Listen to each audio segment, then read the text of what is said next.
Whenever you're ready.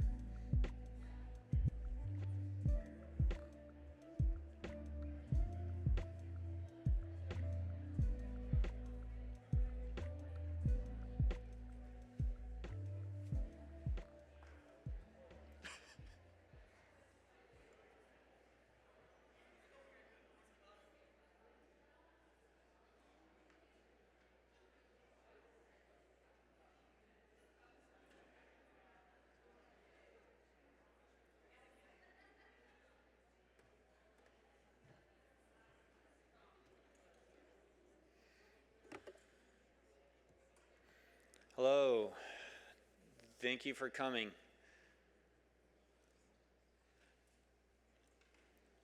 Awesome. I skipped a slide. That's perfect. All right. Just threw myself off. It's a great way to start, not only late, but then on the wrong side. So thank you all for coming. I'm just going to spend the next few minutes to introduce to you a new award that we've called the Spencer Short Legacy Award. And we are using this award to honor Spencer's legacy and his impact he had on many of us and our association, as well as people around the world, countless numbers that we can't count because that's why it's countless. So I want to show two photos. Spencer was a very real person, and anyone who met him knew that. And you'll see the one image with just the two gentlemen there. Yes, the image is completely in focus, but the people are blurry because that's how we were that night. That's actually in San Diego in 2017. And then here we are in Boston in 2023. And what I love about this photo is there are 4 continents represented here. And that's absolutely fantastic. And that's what Spencer was. He was a community builder everywhere he went. He has many core-centric accomplishments, and you can read these not only with StrataCore and CTLS, but he went beyond. He was in Africa. He had extra presence in South America from time to time. Like, he was just known everywhere he went, Southeast Asia as well. He was unique amongst his peers. He wasn't just a scientist. He was a people person.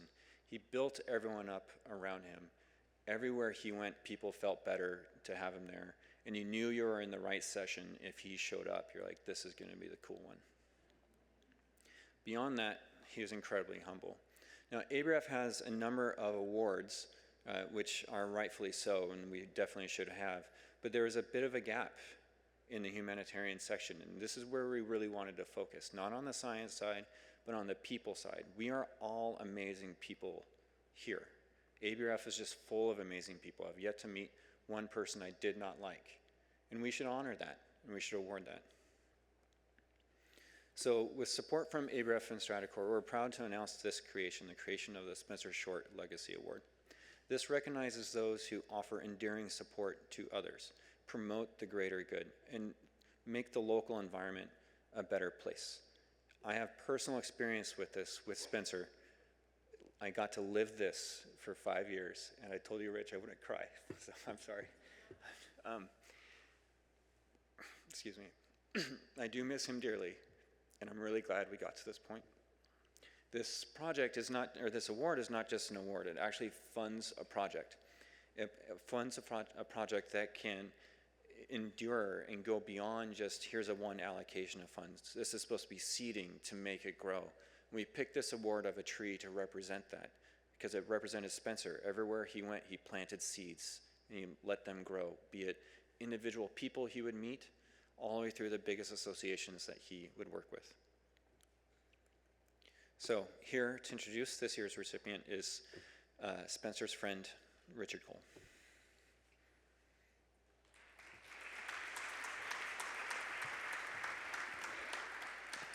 So as you heard, Spencer was more than just a colleague and a friend. He was really a force of nature, and he was a very gentle spirit. And when we think about Kevin, I've known Kevin for probably longer than he wants to admit. We both worked on high voltage microscopes and built stuff for that. Kevin exhibits these qualities. I mean, in terms of community building, in terms of senseless or action, and he was just a gentle spirit, and he was always looking for a solution, not so much to solve the problem. So I don't want to take a lot of time and belabor this. And what I will tell you is for the sake of time, I only put up 2 of Kevin's hats here. If you want to see the complete list of the titles he holds, you can look in basically on the app or in the on the website. So right now he's at the University of Madison, and he is the Walter A. Helmholtz Research Chair and Professor and Medical Physics and Bioengineering at Madison. So without any further ado, I'm going to ask Kevin to come up and give the presentation.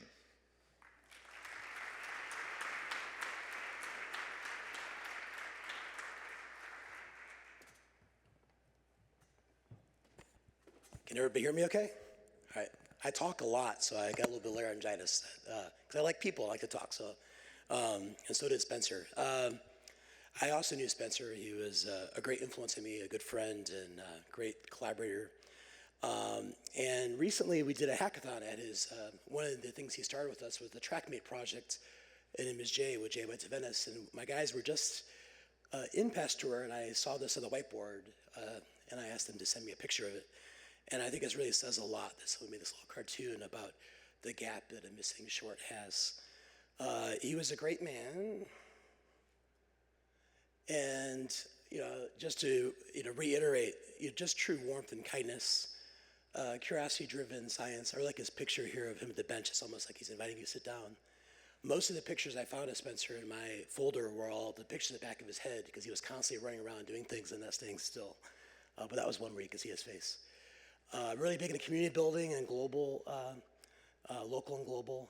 Very integrous and very big in mentoring, which is the theme of today's talk and also the theme of how I'm very fortunate to use this award for. I really believe we're in the people business, not the science business. The people are what drive science. So I've been asked for a long time, as you can tell by my increasing lack of hair. But I've been at Wisconsin. I came from St. Louis. Been in Wisconsin since '92, and I just fell in love with being up there. And I have training in microbiology, computational biology, and optics, and now I'm faculty in metaphysics and BME. And I've been very fortunate to have some great mentors. So besides the fact that I like microscopes, I like people even more, and I've had some really amazing mentors, formal and informal. And that's the theme of today's talk, is that we all need mentors. I still have mentors. Informal and formal mentors are really important at every stage of the career. And I've had great mentees and collaborators. And so I've been very lucky that some of my early mentors were people I wanted to meet. I was a young kid who got the very first Mac in 1984. We couldn't afford it, but my dad was a professor of pathology, and no one in his lab could run the thing. So it was brought home to me.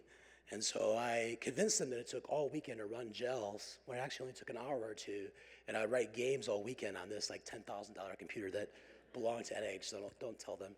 And funny enough, the program I used was NIH Image.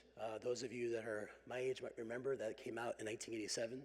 And I used that to scan gels, never knowing that I later on would meet Wayne Rasband, and my lab would maintain the software that he wrote. So it's funny how life comes full circle. And more than 40 years ago, these people tools so greatly impact my career, MSJ in particular. And I just want to make a brief aside. I'm such a huge fan of Wayne Rasband that this year we've started a award in his honor. So if you know anybody that's active and all things open, please come talk to me. But another great man like Spencer. So one of my first mentors was Hans Ries. As Rich was saying, he was one of the pioneers, electron microscopy, ran HVN that was a sister facility to the one that Rich ran. And one of my first jobs working with him, and I was always a darkroom guy, and I wanted to learn how to do darkroom. And he's a Swiss microscopist, one of the most exacting microscopists there was. Hans Riesko, one of the fathers of modern cell biology, taught me a lot, including the fact that we bought a digital detector, so I never got to develop any of my skills in darkroom, but it got me into competition. So he was one of my first great mentors. And you'll see the theme that most of my career has been spent in the basement. It still is. And then I was asked to be the computer support guy for the imaging facility because no one else knew how to do that. And I remember when the first projects I had was how to overcome the challenge of only having 120K RAM. And they wanted me to program software to work around that. And I realized I could just buy more, so we just doubled it. And they thought I was a genius when I actually wasn't. And this guy, John Body, was one of my mentors in that. Really strict German billing manager who was always on me to save money, and so we couldn't. We only had one set of floppy disks, so I had to run around the building and install all those disks in order instead of buying a new hard drive. And then I went to work for John White, who took over for Hans Rees at the Integrated Microscopic Resource. There's Hans there. And if you look closely, you can tell we were very bad at Photoshop. He couldn't show up that day, so we Photoshopped him in. I just remember that. And then someone else left the group, so someone Photoshopped him out next to me. I didn't do that, but you see that weird gap there. But that was John White in red, who was very involved in multi-photon building, and I got to build some of the early multi-photons. The first one here was a multi-photon that was using a video collection, VCR collection, and many of you may know Vicki Froelich. This was the system that she was involved in. And this is John White, one of the early MRC 500s, and I fell in love with all things microscopy, and I continue to this day. And then now I have my own lab at Wisconsin that's also named LOSI, and in the beginning we were very much into hypothesis-driven research, but my passion was always tool development. And so while we still do some hypothesis-driven research, a bulk of my time is maintaining ImageJ and Micromanager and other tools. So we're passionate about all things open source. Probably one of the biggest impact things we've ever done, and most boring, is bioformats. We created bioformats for OME, basically deal with that Tower of Babel on formats.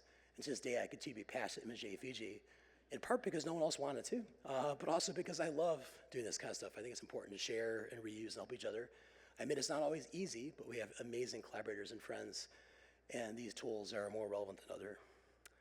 And then I also build microscopes, and again, it goes back to the theme of mentorship. Wonderful people taught me how to build these things, and hopefully we're teaching people how to build these things. And so we believe in making all our software and hardware tools accessible to everybody around the world. So I'm very big into community resource building.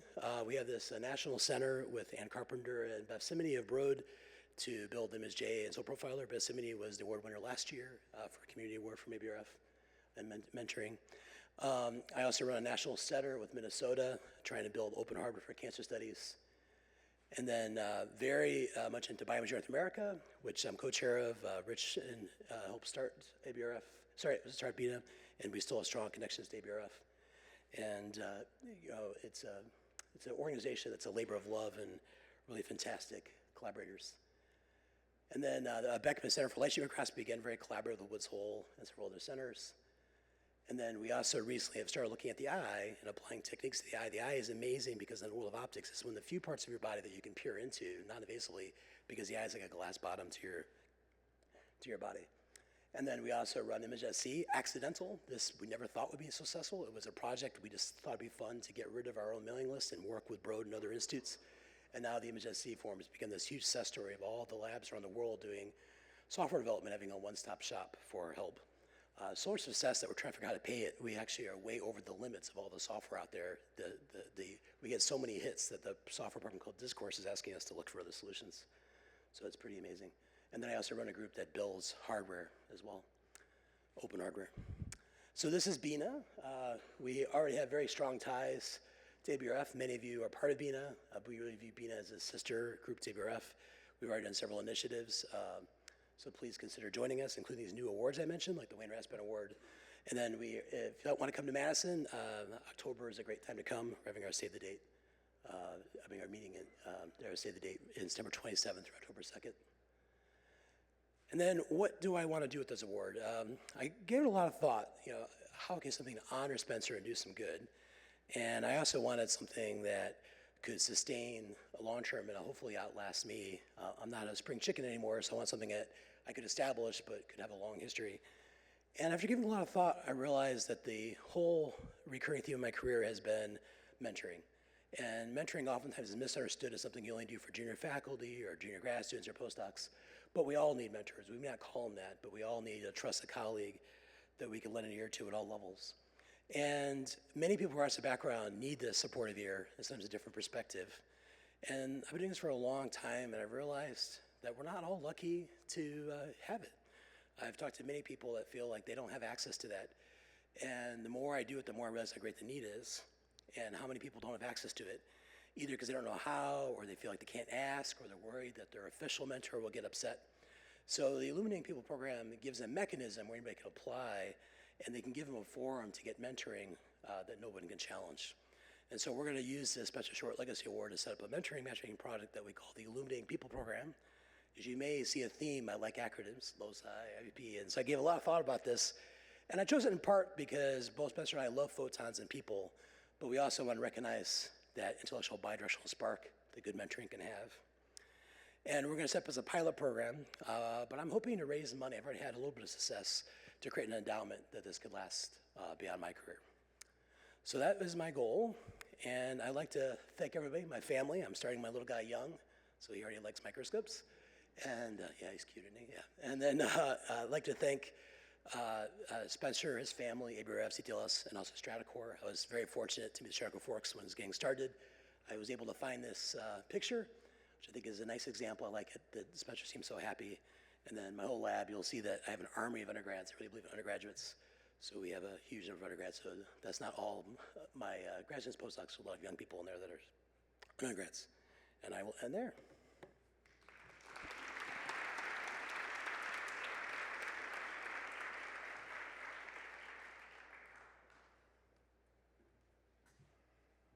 You take your badge off for the photograph. So we'd like to present you with this award. We've got a couple more people that should be coming up. I would like you to hold it because you get in the award.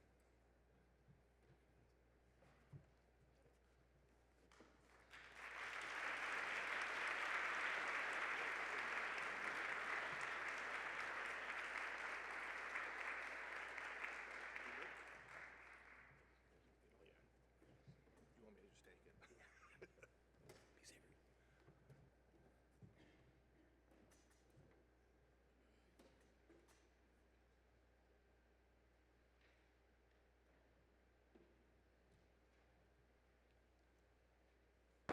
All right, ladies and gentlemen, we've made it to the home stretch.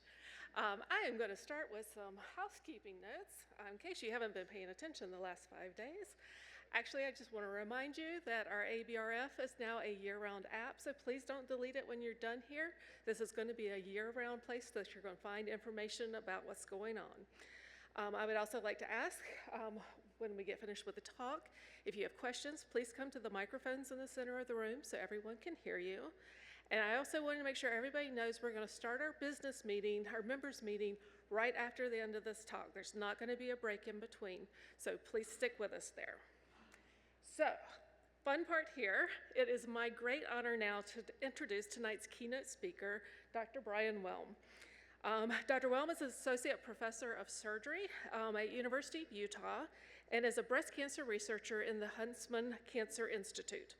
And there his research focuses on patient-derived cancer models, looking at tumor heterogeneity, looking at mechanisms of resistance and novel therapies, really trying to drive precision medicine for breast cancer treatment. Now, I was telling Tim earlier, I was really drawn to a career originally in microscopy, just the sense of wonder and amazement that I always found looking in the microscope. And I think Dr. Welm has also been guided by this lifelong curiosity about biology and nature, but unlike myself, he's also been able to have a wonderful career or pathway as an artist as well. And he has sculptures that really capture the spirit of discovery, including representations of DNA, protein, drugs, model organisms, cells. He can really bring that thing that I was seeing in the microscope to life in giant size. And I also noticed just a couple of weeks ago, his work was honored and highlighted in the Scientist magazine. So it was great to see that kind of recognition as well. I've found it really interesting at this meeting in particular, how many times people have mentioned using art as a way for us to communicate science.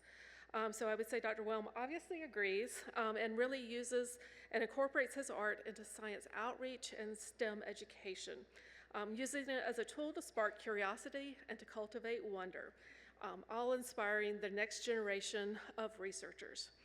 He's also deeply interested in building bridges between art and science, believing that these sort of collaborations really drive creativity and innovation. So if you would, please join me in welcoming Dr. Bryan Welm.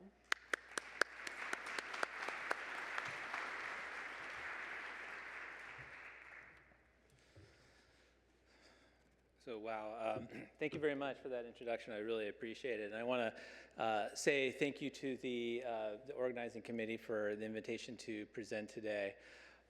Before I talk, I want to take this opportunity here to actually just really acknowledge the people at this meeting. So, and I'm going to say this from my experience of almost 20 years of being at a cancer institute, having a laboratory there. I do breast cancer research. I utilize core facilities all the time. And truly, I would not have tenure if it wasn't for you guys. So I want to say thank you on behalf of scientists like me that have labs that rely on you guys. You're probably not recognized to the extent that you really should be. And I want to say thank you to everybody here for the work that you guys are doing. So on my behalf and behalf of other scientists like myself, can you please give yourself a round of applause for all the work you guys do?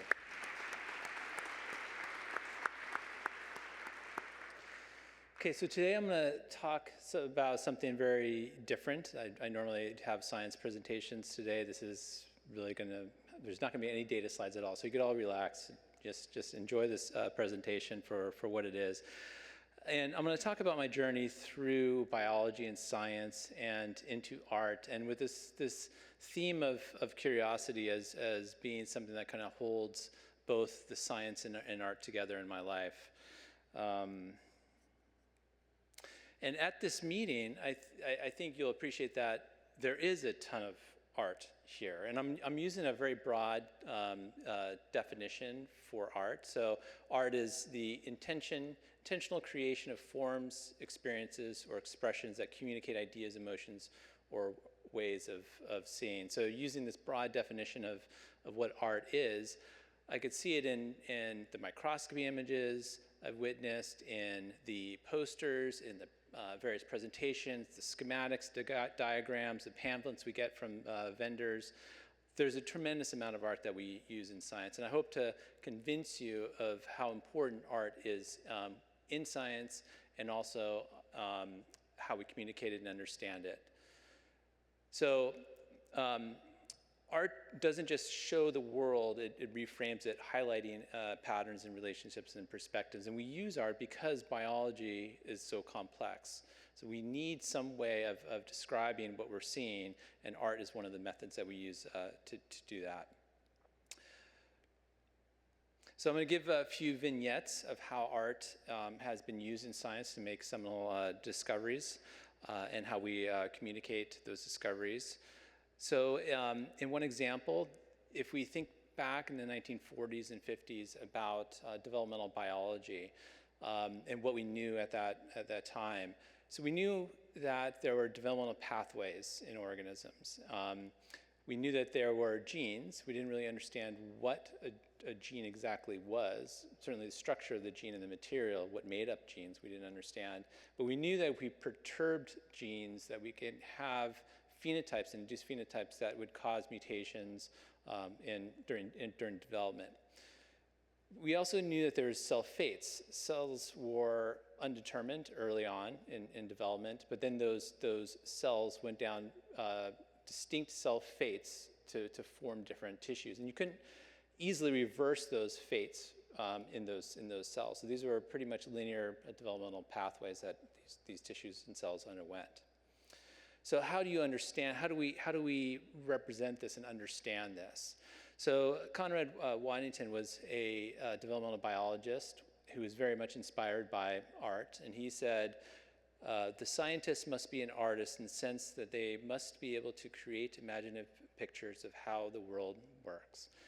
And I think what he was saying here is that science in biology, it's not always visible, right?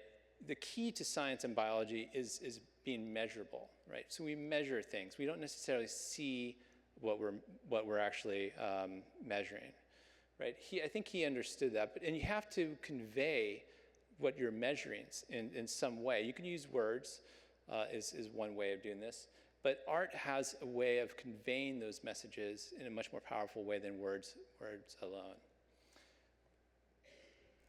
And so this is pretty understandable why this is. We are visual creatures, right? We have, our vision really sort of dominates our brain function. So 30 to 50% of the brain's cortex is involved in visual computation. We have essentially a part of the brain outside of our skull, which is the eye. So the retina contains these sensory neurons, 100 to 150 million photoreceptors, and we're able to see more than 1 million colors with our eye. It comes back to when I was an assistant professor, and I purchased this microscope, and $100 and something thousand for the microscope. Just the camera itself was $30,000 for this camera. And I remember talking with the rep about this, and spending all this money, and it's a huge amount of my startup was on this microscope, and realizing this camera it doesn't even see color, right? It's not even as powerful as our eyes. I mean, I saw a lot more detail when I just looked through the objectives than I'd captured with this camera. But this is all we had at that time, and it's one of the more powerful cameras that I could purchase. So the eye is something that's very special to us, and our ability to really retain and observe information is key to us being humans. And then perception is also very fast. Within 13 to 100 milliseconds, we can recognize something that is flashed in front of you. So all of this is basically demonstrating that really vision is a key part of our biological processes as humans. And so although seeing and thinking are distinct processes, these are integrated processes, and we integrate this in our brain. We often see and visualize things in our head before we really have words to communicate what we're thinking about. And so this is really kind of what I think Conrad Waddington had in mind when he created this iconic image. And many of you might recognize this, I don't know. But I remember this image when I was a junior faculty, and it struck me instantly when I saw this.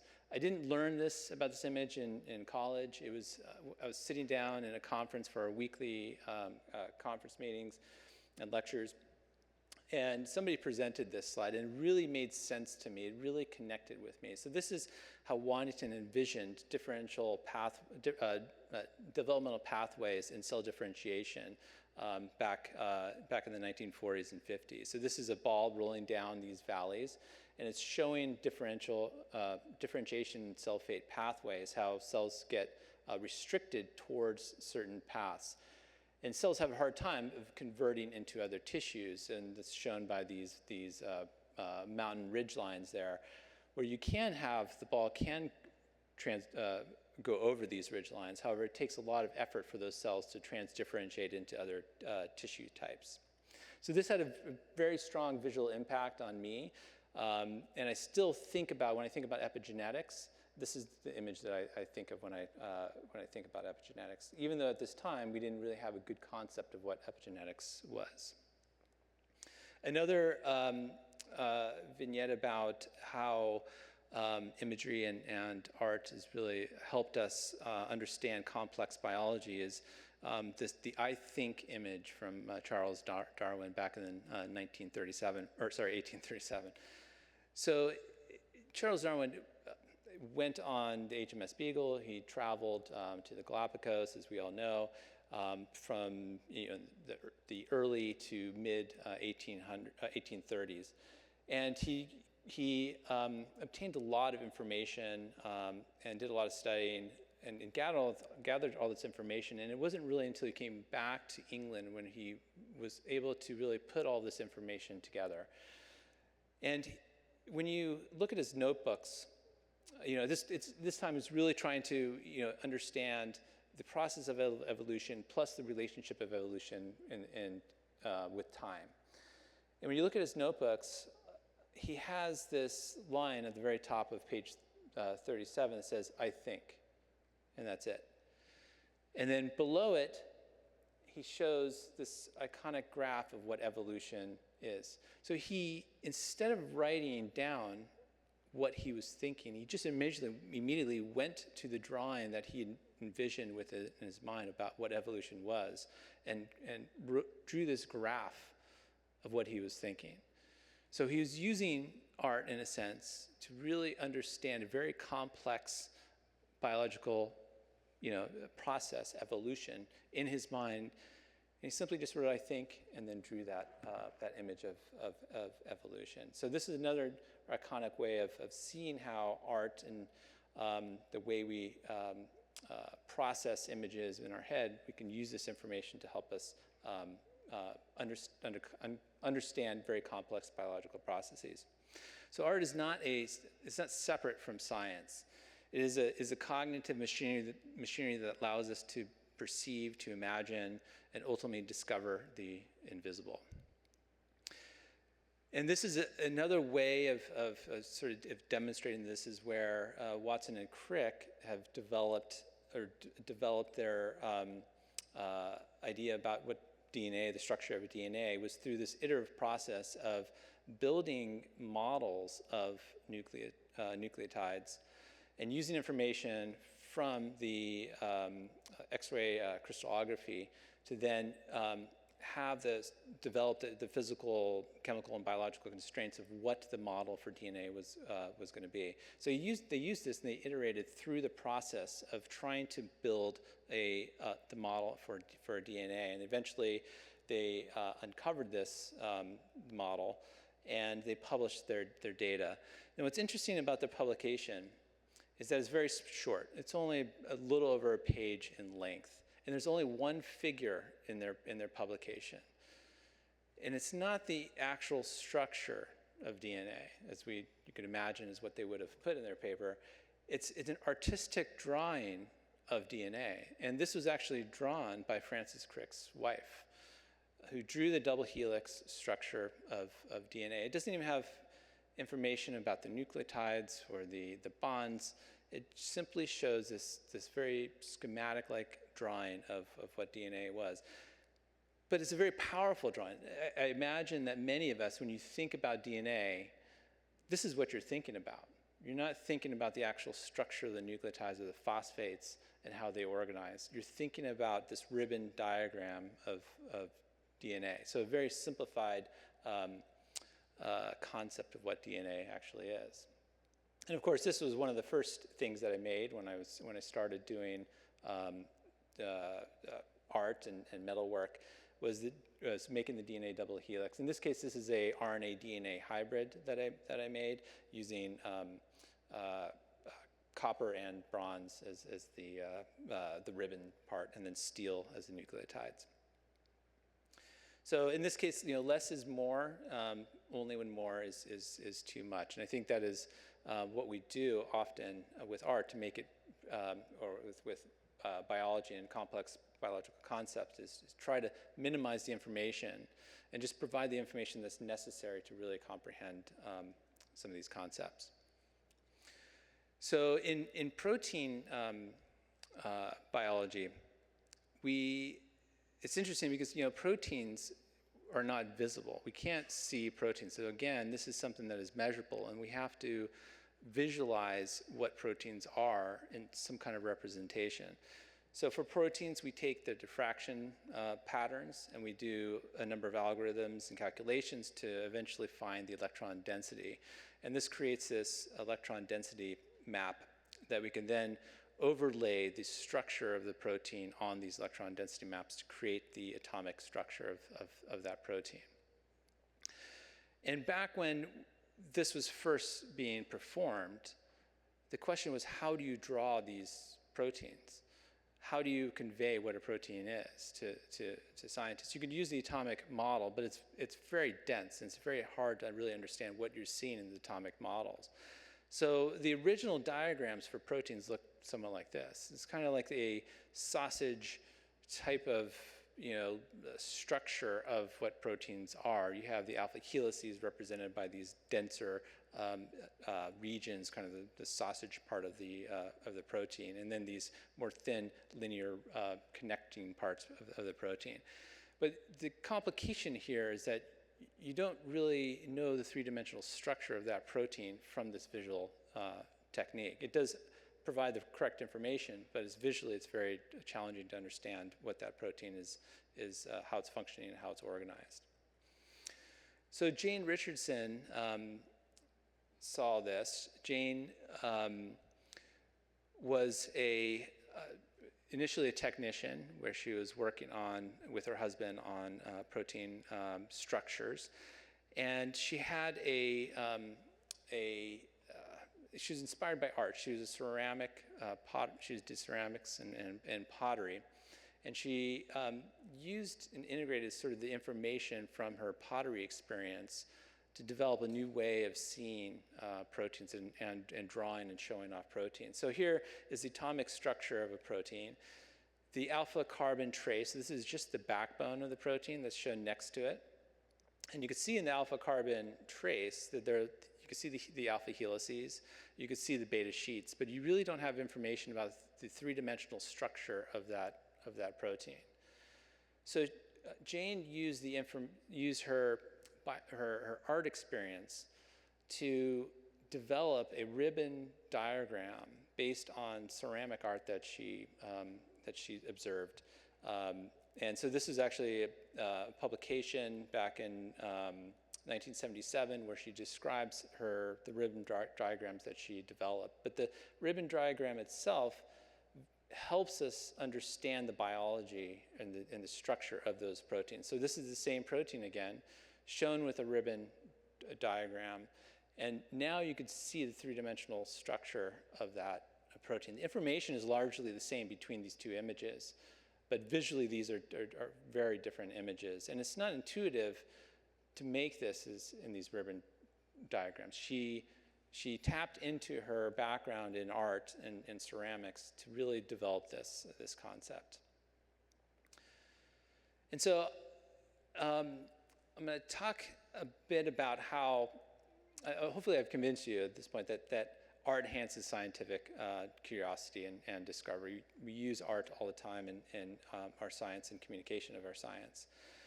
So the question is, how can art enhance a career in science? So I'm going to talk a little bit about my own journey into art and into metalwork and sculpture work. So when I was young, I was very much interested in taking whatever I could, particularly from the garbage can, and taking it apart. So in this case, I was any type of electronic that my dad would toss out, so drills and radio sets, VCRs, etc. I would always take those apart and try to understand what was making those things work.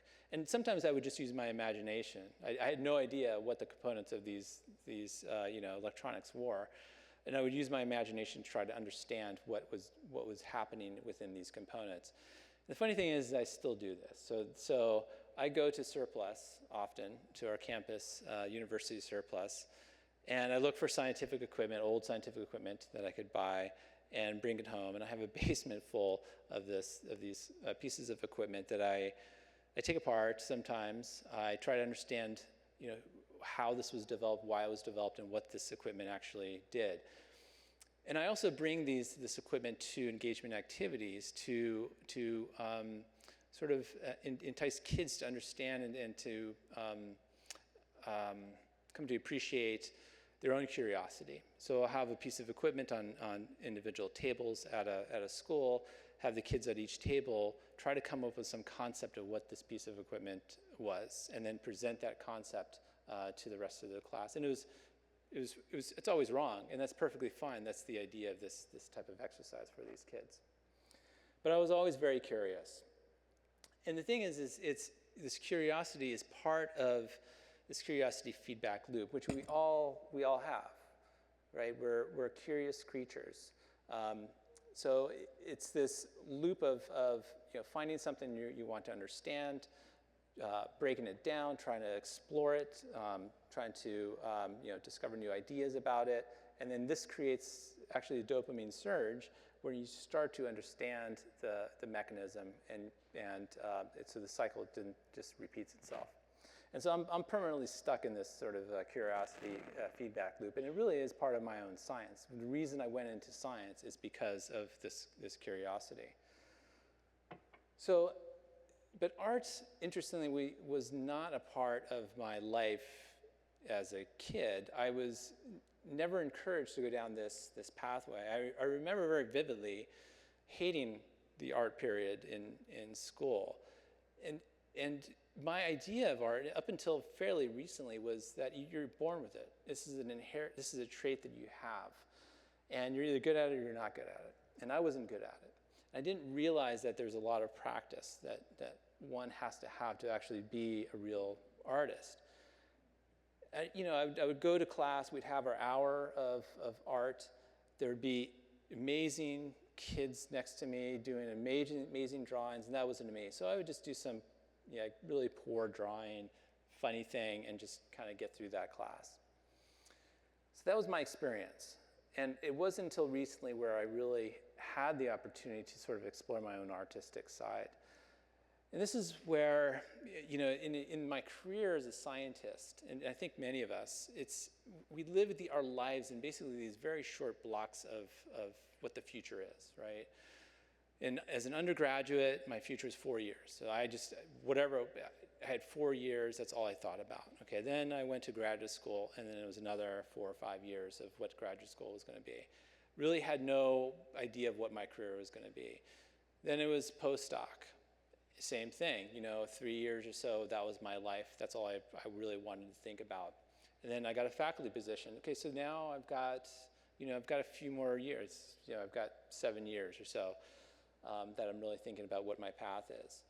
And I constantly felt this. It's like I wasn't really in my life, if that makes sense. I was just kind of running through my life. And it wasn't until I was able to take a break. I got tenure, I got my grants, thanks to many of core facility directors, but I felt comfortable at a period in my life, and it was like, oh my God, what am I going to do? I could do things for myself at this point. At that point, I decided, okay, I'm going to do 2 things that I'm really excited about that I always wanted to learn. One was guitar, so I took a guitar course with my son, and he's awesome at it. I'm horrible, but still, it was fun to be able to learn guitar. And the second was to take a metal workshop at our local art center, and I did this with my daughter, and this is a picture of my daughter doing some welding and some cutting.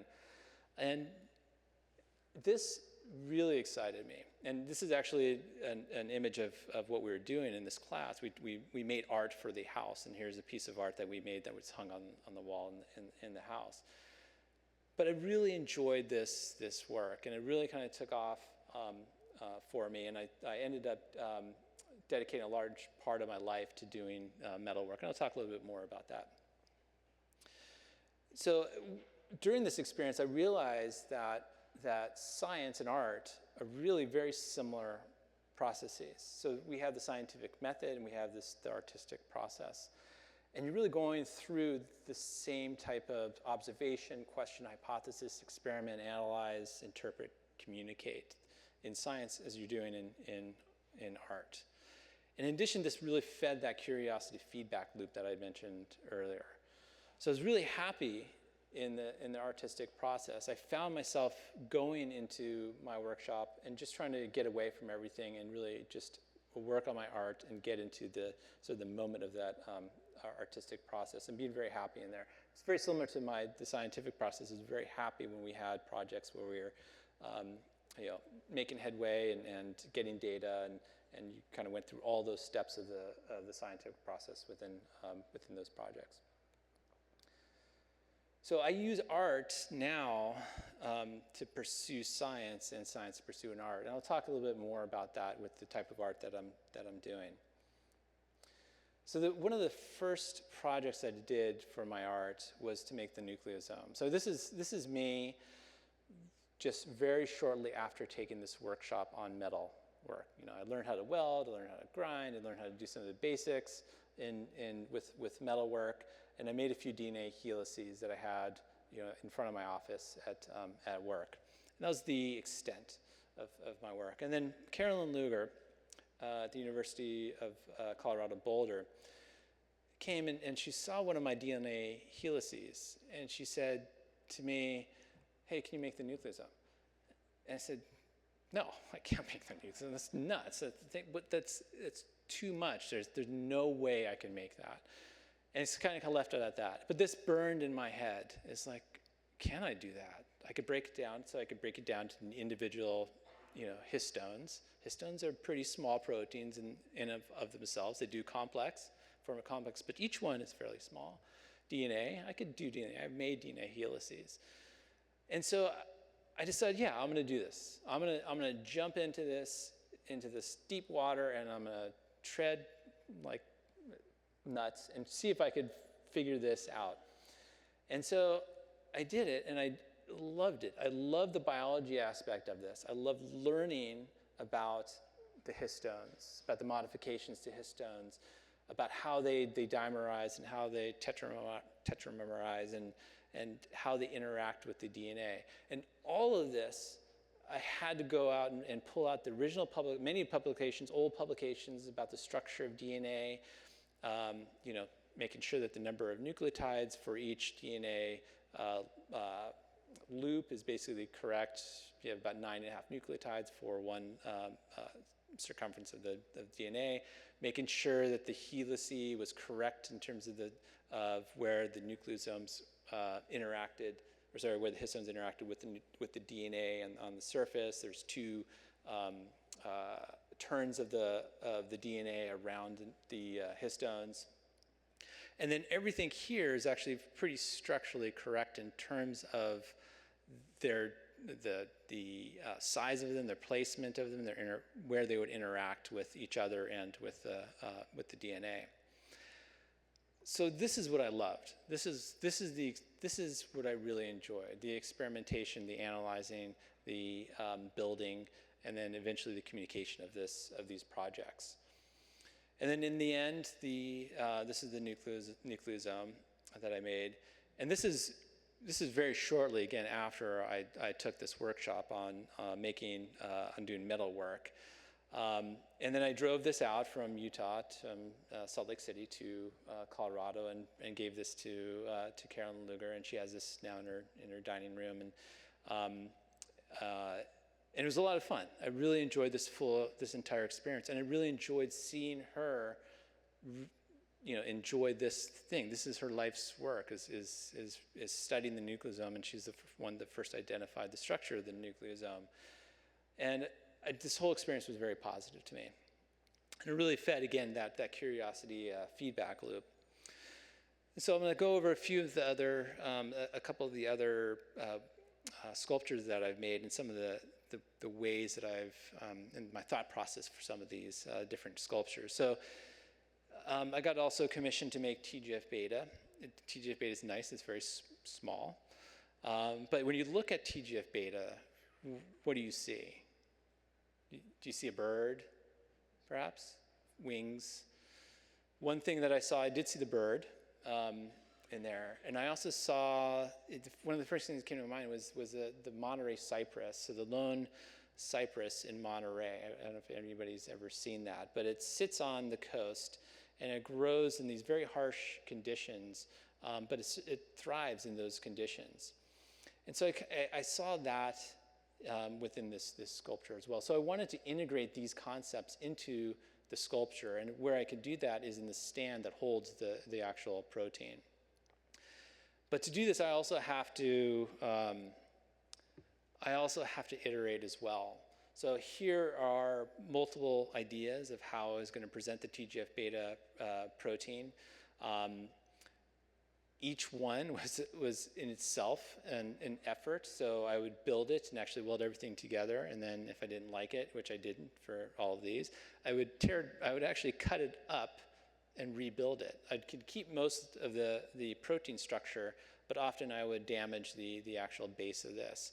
So I went through all these motions to try to figure out, okay, how am I going to convey this nature of the Monterey cypress and survival in this sculpture. And in part, I chose the Monterey cypress because TGF-beta has sort of dual mechanisms in tumor cell survival and in cell death.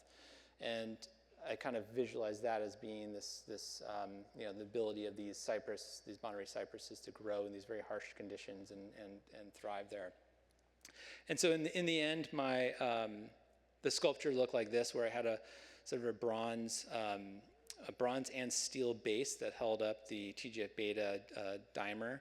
And it shows wings in there to some extent, but also waves. So you think about Monterey with these waves crashing on the shore. And to me, it conveys, again, that Monterey Cypress type of element to it. And so many people ask me, how do I make these proteins? So I'll go a little bit through the process of how I make these proteins. So the first thing I'm going to show you is the alpha helices. I take half-inch wide, quarter-inch thick flat bar steel, and then I use a torch to heat it up to be able to bend it around this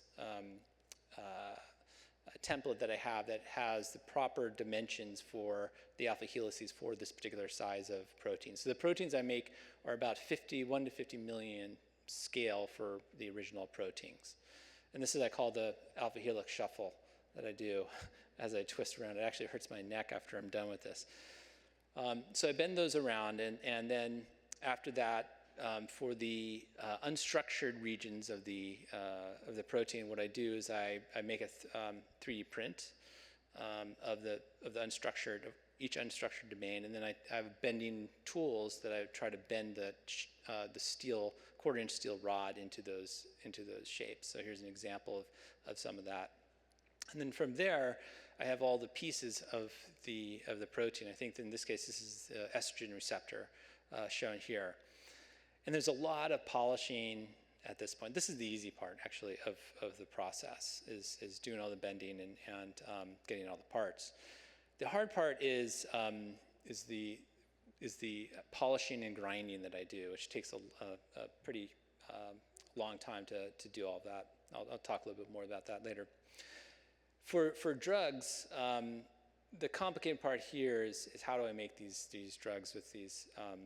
These are much smaller structures, and the welder I have would damage the actual metal beads that I use to make the drugs. So I use a lathe to cut the actual angles on the balls, and the balls are then used as the atoms within the drug.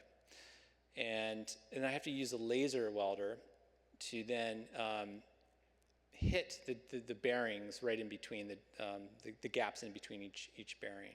And so this is a very precise instrument that will actually just weld a very tiny part of the metal and just basically melt that metal together and hold it in place. And then I could fill in the gaps. This is what it looks like after the welding, and I eventually will fill in those gaps with epoxy to cover up those gaps. This is the actual drug. So this is tamoxifen shown here with the 3D print, and then the drug shown that I made of tamoxifen. And then for making the actual proteins, in this case, I need to know the precise points to assemble these proteins. And so what I do is I pull down the protein database coordinates for each protein, and then I can get the XYZ coordinates for anywhere in that protein. And so I'll mark the XYZ coordinates for the beginning and end of the secondary structures, so the alpha helices and the beta sheets. So this is just showing the XYZ coordinates for the start of that helices. And so that's my computer on my welding table there. And what I do is I go in, find those XYZ coordinates.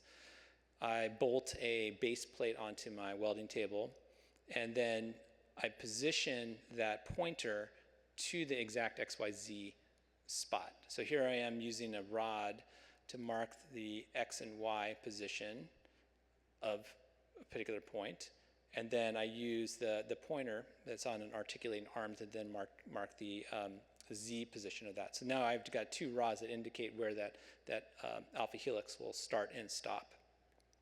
And then from there, I use a scaffolding to then assemble that protein. This is SARC kinase, and I can replicate this protein now much more easily because I have the XYZ coordinates on these base plates. And then so this is just showing again the structures that I've made, my computer on the my welding table where I'm starting to assemble a protein, and then in this case, one of the final proteins that I've assembled here is shown on those with the base plates and the coordinates marked. The next stage is the complicated, is long stage. It's not really complicated, it's long. So in this case, sometimes I will add brazing onto the steel, and this is, it might be hard to see, but there's bronze brazing that is sort of on the edge, on top of that steel. And then this has obviously been polished, so I get rid of all those welds. So after doing all the welding, I have to grind those welds down. I usually have to re-weld because there's cracks or pinholes in the welds, and then I grind and polish those welds, and it takes quite a bit of time. And then with the brazing, I can do some patina work and coloration. So this is the alpha helices shown with bronze braze on the steel and then heated up, so you get the oxidation effects on the steel, and so you can add some color through that type of work, or chemical patinas, which I often use. And then the next step is the assembly. So what am I going to use for the stand? How am I going to represent some other concept of the biology of that particular protein in that stand? Usually is where I have the opportunity to do this. This is the androgen receptor, where I have it being held by those articulating arms on my welding table, so nothing's welded together yet, and I'm going through iterations of how I'm going to make the stand for that protein. And then in the end, this is the androgen receptor, what it looks like based on the protein structure of it. And then this is what the sculpture ends up looking like in the end. So this is androgen receptor with the drug enzalutamide that went to Charles Sawyer's. And it has a bronze base that holds it all together on a piece of granite. And so this was one of the other proteins that I made early on in my experience. So this is the estrogen receptor with estradiol. And one of the interesting things about this was that when I was making this, I was building another piece. I was building pieces for auctioning for fundraising for breast cancer research. And somebody came to my shop and was coming to collect an art piece that I was using that they were going to then auction for fundraising. And she saw me working on the estrogen receptor. She didn't know what it was. She asked what it was. And I said, oh, it's the estrogen receptor, and I'm making this for this investigator. And she stopped and she looked at me and she said, is this what's killing me? And which my jaw dropped. I was shocked. I didn't know quite how to respond, but I collected myself and I said, look, no, this is actually not what's killing you. This is why the drugs you're taking are working so well. So I could show her the protein. I could show her what estradiol is in this protein. I could show her where tamoxifen goes in and kicks out estradiol, and that's why this protein no longer works in those cells, and that's why you could have estrogen receptor positive protein. And there's a lot of breast cancer, and there's a lot of treatments for patients with that. So you could explain some of the biology of what's happening, and I hope she went away with that with a more positive feeling at that point. I don't just work with steel. I've learned how to do some casting. In this case, Drosophila. I made Drosophila from casts, EMT sculpture, also from cast bronze, and then a cancer cell being attacked by a T cell. Smaller bronze sculpture went to Jim Allison and Max Krummel, and that T cell actually magnetically attaches onto the cancer cell.